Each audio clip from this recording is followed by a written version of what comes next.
Well, we're back to reading again this evening. This is chapter 17 in The Borrowers by Mary Norton, illustrated by Mary Beth and Joe Crush. Chapter 17.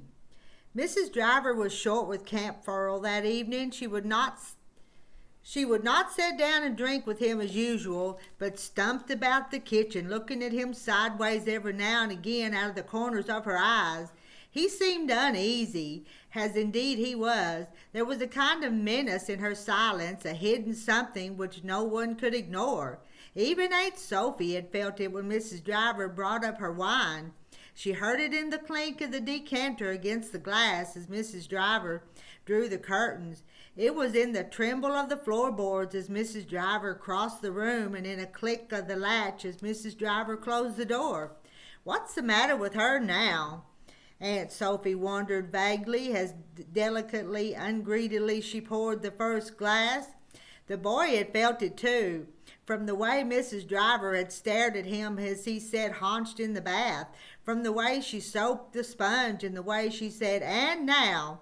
She had scrubbed him slowly with a careful, angry steadiness, and all through the bathing time she did not say a word. When he was in bed, she had gone through all his things, peering into cupboards and opening his drawers. She had pulled his suitcase out from under the wardrobe and found his dear dead mole and his hoard of sugar lumps and her best potato knife. And even then she had not spoken. She had thrown the mole into the waste paper basket and had made angry noises with her tongue. She pocketed the potato knife and all the sugar lumps. She had stared at him a moment before she turned the gas low. A strange stare it had been, more puzzling than accusing. Mrs. Driver slept above the scullery. She had her own back stairs. That night she did not undress. She set the alarm clock for midnight and put it where the tick would not disturb her. Outside her door she unbuttoned her tight shoes and crawled gruntingly a little under the eiderdown. She had barely closed her eyes, as she told Camp Furl afterwards, when the clock shrilled off, chattering and rattling on its four thin legs on the bare boards of the passageway. Mrs. Driver tumbled herself out of bed and fumbled her way to the door. "Shush," she said to the clock as she felt for the catch. "Shush," and clasped it to her bosom. She stood there in her stocking feet at the head of the scullery stairs. Something, it seemed, had flickered below, a hint of light. Mrs. Driver peered down the dark curve of the narrow stairway. Yes, there it was again. A moth-wing flutter. Candlelight, that's what it was. A moving candle beyond the stairs, beyond the scullery, somewhere within the kitchen. Clock in hand, Mrs. Driver creaked down the stairs in her stockinged feet, panting a little in her eagerness. There seemed a sigh in the darkness, an echo of movement, and it seemed to Mrs. Driver, standing there on the cold stone flags of the scullery, that this sound, that was barely a sound, could only mean one thing: the soft wing-to of the green baize door, that door which led out of the kitchen into the main hall beyond. Hurriedly, Mrs. Driver felt her way into the kitchen and fumbled for matches along the ledge above the stove. She knocked off a pepper pot and a paper bag of cloves, and glancing quickly downward saw a filament of light. She saw it in the second before she struck a match. A thread of light, it looked like, on the floor beside her feet. It ran in an oblong shape, outlining a rough square. Mrs. Driver gasped and lit the gas in the room left up around her. She glanced quickly at the baize door. There seemed to her startled eyes a quiver of movement in it, as though it had just swung to. She ran to it and pushed it open, but the passageway beyond was still and dark.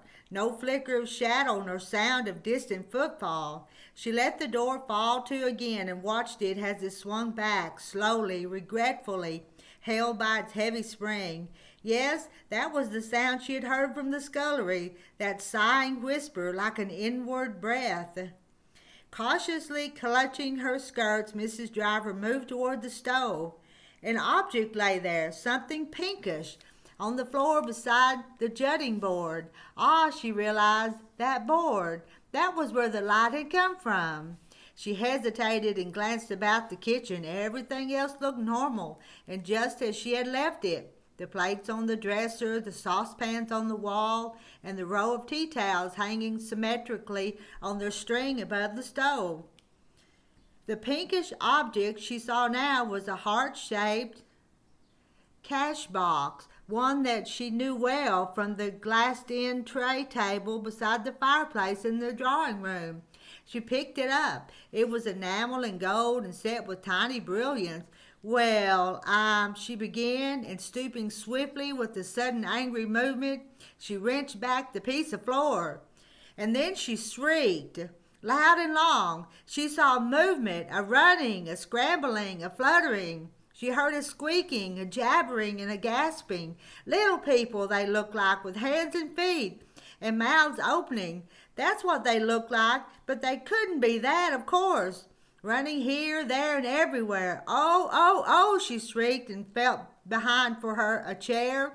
She clambered onto it, and it wobbled beneath her. And she climbed, still shrieking, from the chair to the table.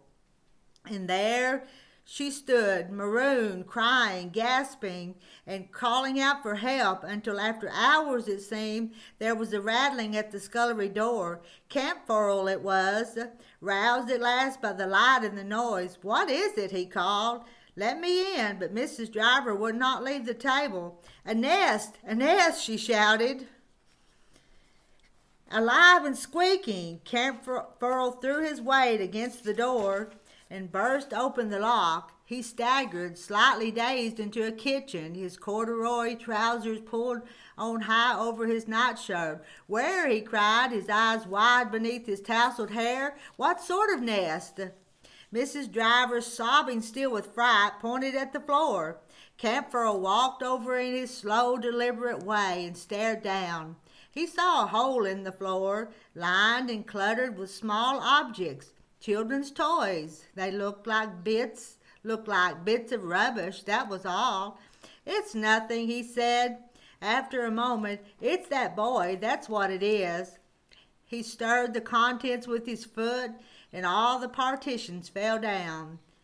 There ain't nothing alive in there. But I saw them, I tell you, gasped Mrs. Driver. Little people, like with hands, or mice dressed up. Camp Furl stared into the hole. Mice dressed up, he repeated uncertainly. Hundreds of them, went on Mrs. Driver, running and squeaking. I saw them, I tell you. Well, there ain't nothing there now, said Camp Furl, and he gave a final stir around with his foot. Then they've run away, she cried, under the floor, up inside the walls. The place is alive with them. Well, said Camp Furl stolidly, maybe, but if you ask me, I think it's that boy, where he hides things. His eye brightened and he went down on his knee. Where he's got the ferret, I shouldn't wonder. Listen, cried Mrs. Driver, and there was a despairing note in her voice. You've got to listen. This wasn't no boy, and it wasn't no ferret. She reached for the back of the chair and lowered herself clumsily onto the floor. She came beside him to the edge of the hole.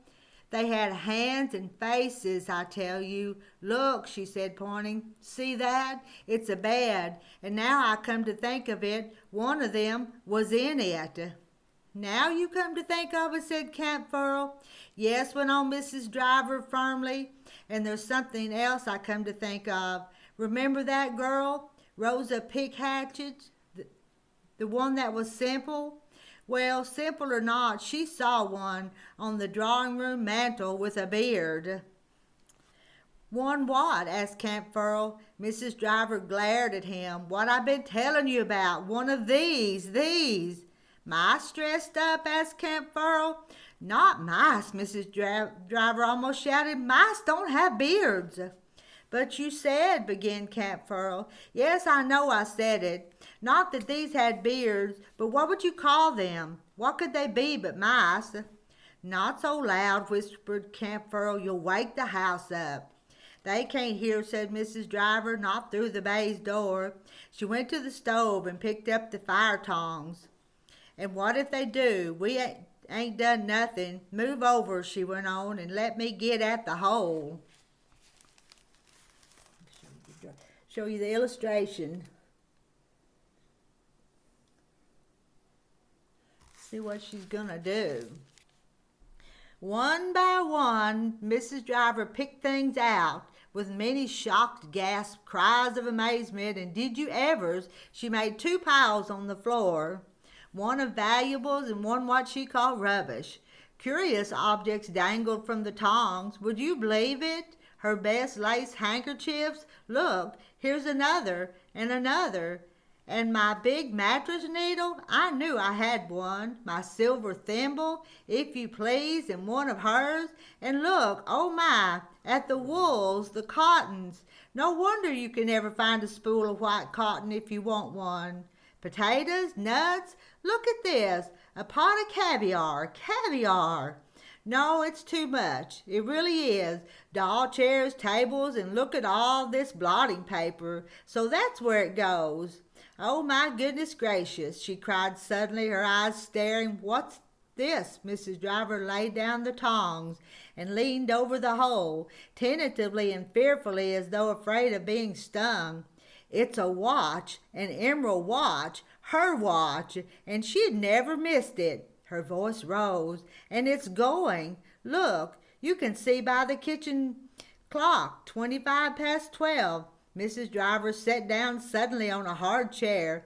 Her eyes were staring, and her face looked white and flabby, as though deflated. You know what this means? She said to Camp Furl. No, he said. The police, said Mrs. Driver. That's what this means, a case for the police. And there's what she took the things out of the hole in the floor. Okay. A case for the police.